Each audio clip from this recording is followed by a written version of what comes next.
আপনারা যদি এসে যান আপিল অথরিটিতে, আমার মনে হয় সেটা সবচেয়ে ভালো হবে।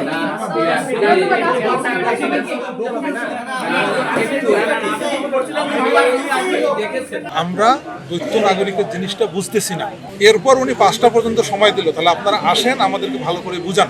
আমরা আসলাম, ওই যে উনি যে ওটা বুঝলেন না বা কোন জায়গায় সমস্যা এটা উনি শুনলেনও না, মানলেনও না, জিজ্ঞাসা করলেন না, ব্যাখ্যা দেওয়ার সুযোগও দিলেন না।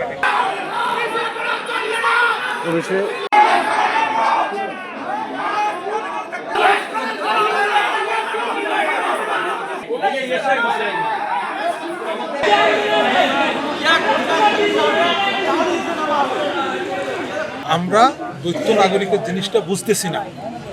এরপর উনি 5টা পর্যন্ত সময় দিল, তাহলে আপনারা আসেন আমাদেরকে ভালো করে বুঝান। এরপর ওই সময়টা ওনারা আজকে পর্যন্ত এক্সটেনশন করলো যে রোববার 2টা পর্যন্ত আপনারা আসেন।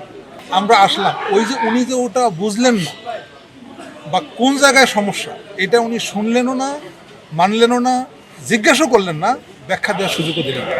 তার মানে হলো যে উনি যেটা ডিসিশন নিয়ে রাখছেন, হয়তো বা ওনার কারণে অথবা অন্য কারো প্রেশারের কারণে অথবা অন্য কারো মাধ্যমে প্রভাবিত হয়ে অথবা ওনার যে জাস্টিস করার যে ওনার যে ইখতিয়ার ছিল এইটার থেকে উনি সরে গিয়ে উনি যেটা মাইন্ড নিয়েছিলেন উনি সেটা শুধুমাত্র আজকে ঘোষণা করেন।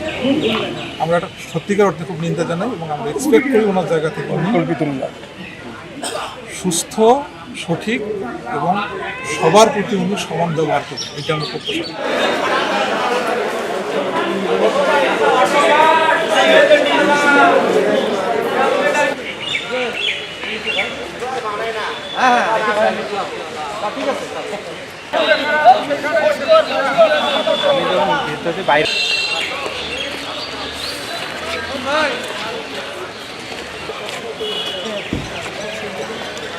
এখন